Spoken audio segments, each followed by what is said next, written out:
दोस्तों, एक कहावत तो आपने सुनी ही होगी कि किताबें इंसान की सबसे अच्छी दोस्त होती हैं, जो हर वक्त हर घड़ी हमारी मदद के लिए खड़ी होती हैं। ऐसे में हमारी इस बात से आप भी सहमत होंगे कि दुनिया के अधिकतर सफल लोग किताबें पढ़ना पसंद करते हैं। पर तब क्या हो जब हम आपसे ये कहें कि कुछ किताबें ऐसी भी हैं जो हम इंसानों की समझ से पूरी तरह से परे हैं। जी हाँ, कुछ किताबें ऐसे जटिल और रहस्यमय तरीके से लिखी गई हैं जिन्हें समझने के लिए दुनिया के बड़े से बड़े बुद्धिजीवी कई सालों से अपना सिर पटकते हुए आ रहे हैं। तो दोस्तों, ये कौन सी किताबें हैं और इनमें क्या लिखा है, इन सभी बातों को जानने के लिए हमारे साथ वीडियो के अंत तक बने रहिएगा। The Rohonc Codex. दोस्तों, सन 1838 में एक हंगेरियन प्रिंस जिसका नाम गुस्ताव बेथियानी था, उन्होंने अपने एक बहुत पुरानी फैमिली लाइब्रेरी को हंगेरियन एकेडमी ऑफ साइंस को दे दिया था, जिसमें कई सारी अद्भुत किताबें मौजूद थी। लेकिन इतनी सारी किताबों में से कुछ लोगों का ध्यान बहुत ही पुरानी किताब में पड़ा, जो कि एक बहुत ही अजीब तरह की भाषा से लिखी हुई थी। उस किताब की भाषा इतनी अजीब थी कि उसे कोई भी समझ नहीं पा रहा था। इस किताब के विचित्र भाषा की वजह से लोगों ने इसमें रुचि दिखाई, क्योंकि हर कोई जानना चाहता था कि आखिर इस पुस्तकालय में ये किताब क्यों है और इसका असली मतलब क्या है। दोस्तों, शोधकर्ताओं ने इस किताब के विषय में काफी स्टडी और डिबेट की, लेकिन वो जितना ही इस किताब को जानने में दिलचस्पी दिखाते, उतना ही ज्यादा इसके रहस्य में फंसते चले जाते हैं। 792 अलग अलग कैरेक्टर्स में लिखी गई ये किताब वाकई में एक जटिल पहेली की तरह है, जिसके बारे में कुछ जानकार लोगों का मानना है कि इस किताब को हंगेरियन, रोमन, हिंदी के साथ साथ और भी 2-3 भाषाओं को मिलाकर लिखा गया है। पर वाकई में किताब किस भाषा में है, ये पुख्ता तौर पर नहीं कहा जा सकता। यहाँ तक कि इस किताब के बारे में ये भी समझ में नहीं आया कि इसे बाएं से दाएं की तरफ पढ़ा जाए या फिर दाएं से बाएं की तरफ। हालांकि इसमें बने कुछ सिंबल्स हजारों साल पहले गुफाओं में बनी आकृति से मेल खाते हैं। इस किताब के अंदर बने चित्र काफी ज्यादा अजीब हैं, जिन्हें देखकर सिर्फ इतना ही अनुमान लगाया जा सकता है कि ये धार्मिक चीजों से संबंधित है। सालों से इस किताब पर शोध करने के बावजूद अभी भी शोधकर्ता इस नतीजे पर नहीं पहुंच पाए हैं कि इस किताब को कब, क्यों और किसने लिखा है। The Book of Soyga. दोस्तों, इस किताब का नाम जितना ही अजीब लग रहा है, ये किताब उतनी ही ज्यादा रहस्यमयी है, क्योंकि 15वीं शताब्दी में क्वीन एलिजाबेथ के सहायक के रूप में काम करने वाले जॉन डी काफी विचित्र किस्म के इंसान थे, जो कि गणितज्ञ भी थे। दोस्तों, जॉन अपने समय में चीजों पर वैज्ञानिक दृष्टिकोण रखने के साथ साथ काले जादू जैसी चीजों पर भी विश्वास करते थे। ग्रह नक्षत्रों की गणना के अलावा जॉन डी को अदृश्य शक्तियों से संपर्क करने का काफी शौक था, और इसी वजह से ये उस दौरान नेशनल लाइब्रेरी ऑफ इंग्लैंड को बनाना चाहते थे। परंतु इनके इस चाहत में क्वीन एलिजाबेथ ने कोई भी रुचि नहीं दिखाई, और यही कारण था कि उन्होंने खुद ही अपने लिए एक लाइब्रेरी बना ली। दोस्तों, आप विश्वास नहीं मानेंगे कि इनकी अकेली ही लाइब्रेरी में 3000 से ज्यादा किताबों का कलेक्शन मौजूद था, और उन किताबों में कुछ किताबें इतनी ज्यादा अजीब थीं कि कोई भी उन्हें समझ नहीं पाता था। पर उनमें से एक किताब ऐसी थी जिसके लिए जॉन हमेशा एक्साइटेड रहते थे। जी हाँ दोस्तों, वो किताब कोई और नहीं बल्कि द बुक ऑफ सोएगा थी। 15वीं शताब्दी की इस किताब में जादू, अजीब मंत्र, तारों की गणना, शैतान और परियों के अस्तित्व के बारे में हर तरह की जानकारी दी हुई थी।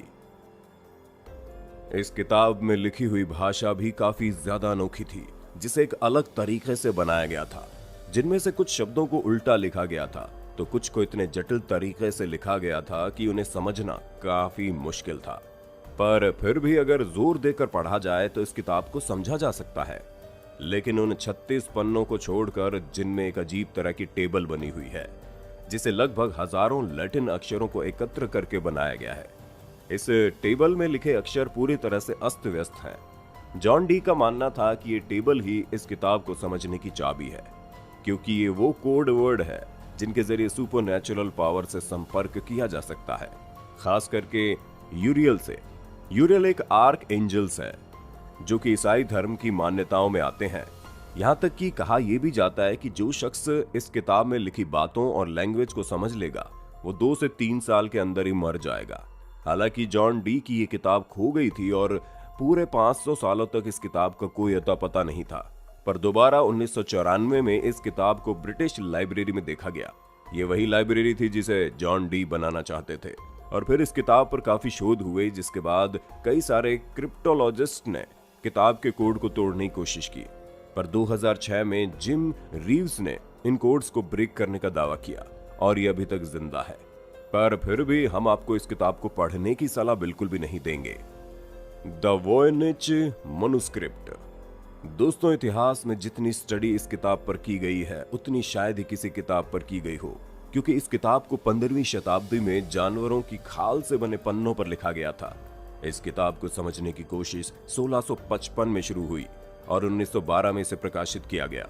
प्रकाशन के वक्त किताब का नाम एक Polish book dealer Wilfred Michael Voynich पर रखा गया। उन्होंने इस किताब को पब्लिश किया था। ये माना जाता है कि इस किताब में लिखी हुई हस्तलिपि 1404 से लेकर 1438 के बीच की है। और उस वक्त इस किताब को क्या सोचकर लिखा गया, ये किताब की सबसे रहस्यमयी चीज है। पर उससे भी बड़ी दिमाग को घुमा देने वाली चीज ये है कि जैसे ही आपको लगता है कि आप इस किताब को समझ रहे हैं, उसके अगले ही पल आप फिर से उसी जगह पर लौट आते हैं, जिसकी वजह से आपको इसे समझने के लिए दोबारा से दिमाग लगाना पड़ता है, क्योंकि इसमें लिखी हुई भाषा बहुत ही ज्यादा विचित्र है और भाषा से ज्यादा विचित्र इसमें बने हुए चित्र हैं। हालांकि विश्व युद्ध के दौरान एक जापानीज ने इस किताब की भाषा को समझने की कोशिश की थी, लेकिन उन्हें भी नाकामी हाथ लगी।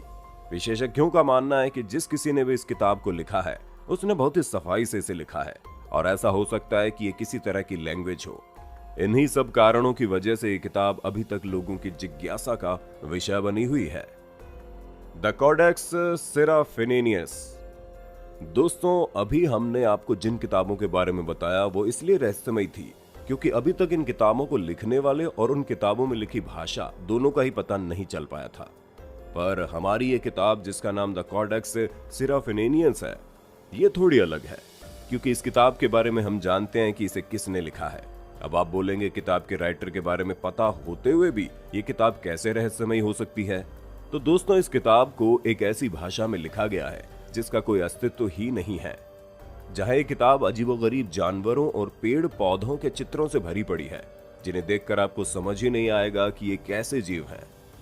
इस किताब में कई कार्यों को करने की विधि भी बताई गई है, लेकिन जब कोई इस किताब को ध्यान से समझने की कोशिश करता है तो उसे एक चीज समझ में आती है, वो ये कि ये किताब इस दुनिया के जीवन के बारे में बात कर ही नहीं रही है, जिसे देखकर ऐसा लगता है कि मानो इसे किसी दूसरी दुनिया के लोगों के लिए लिखा गया है।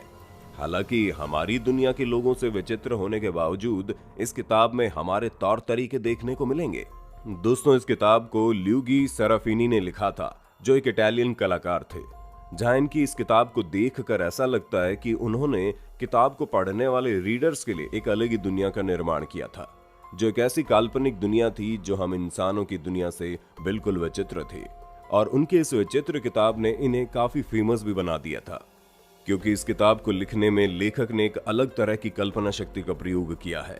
और जो कोई भी किताब को खरीदता है उसे ऐसा लगता है कि किताब हजारों साल पुरानी है। लेकिन हम आपको बता दें, इस किताब को 1980 में लिखा गया था। The Vivian girls. दोस्तों, अब आप एक ऐसी किताब के बारे में सुनिए जिस तरह की किताब आज तक नहीं लिखी गई है, क्योंकि इस किताब के लेखक हेनरी डार्गर शिकागो में किराए पर रहते थे और उस समय अपनी जिंदगी काफी एकांत में बिता रहे थे, जो सिवाय चर्च जाने के और कहीं भी नहीं जाते थे। ऐसे में जब 1971 में हेनरी के मकान मालिक ने अपने घर की सफाई करने के लिए अपने घर में प्रवेश किया, तो जिस कमरे में हेनरी रहते थे उसे देखकर पूरी तरह से आश्चर्यचकित हो गए, क्योंकि हजारों की तादाद में लिखे हुए पन्ने और तस्वीरें पूरे कमरे में बिखरे पड़े थे और इन सबको एक क्रम में एकत्रित करने पर एक किताब बनकर तैयार हुई, जिसका टाइटल काफी लंबा चौड़ा था, जिसे शॉर्ट फॉर्म में विवियन गर्ल्स के नाम से जाना जाता है। और पूरी किताब में हजारों चित्र मौजूद थे। दोस्तों, हेनरी की इस किताब में एक बहुत ही विस्तृत मैथोलॉजी लिखी थी, जिसे लिखने में उन्हें 60 साल से ज्यादा का वक्त लगा था। इनकी मैथोलॉजी एक ऐसे प्लेनेट के बारे में थी जिसकी परिक्रमा पृथ्वी करती है, और इस मैथोलॉजी के मुख्य किरदार 7 विवियन गर्ल्स होती हैं, जो आपस में बहनें हैं, जो रॉबर्ट विवियन नाम के शख्स की बेटियां हैं, जो एक ऐसी सभ्यता के विरुद्ध में होते हैं जहां बच्चों को गुलाम बनाकर रखा जाता है। दोस्तों, ये किताब वाकई में काफी अनोखी है पर आश्चर्य की बात यह है कि इतनी बड़ी किताब को हेनरी ने दुनिया से छुपाकर क्यों रखा था। दुनिया को तो हेनरी के मरने के बाद इनकी इस अनोखी किताब के बारे में पता चला। हालांकि हेनरी के जान पहचान वाले लोग ऐसा कहते हैं कि ये किसी मेंटल कंडीशन से गुजर रहे थे और इसी वजह से ये अपनी जिंदगी अकेले बिताते थे। तो दोस्तों, ये थी दुनिया की ऐसी 5 किताबें जो काफी रहस्यमयी थी। और अगर आपने इन किताबों के बारे में जानने के लिए हमारी वीडियो को अब तक देखा है तो जरूर आप एक बुद्धिमान इंसान हैं जो चीजों को समझने की कोशिश करते हैं। इसलिए अपना नाम कमेंट करके जरूर बताइएगा और इसी तरह के इंटरेस्टिंग वीडियोस को लगातार देखते रहने के लिए अपने होस्ट और दोस्त सैम के इस चैनल को लाइक, शेयर और सब्सक्राइब तो कर देना। धन्यवाद।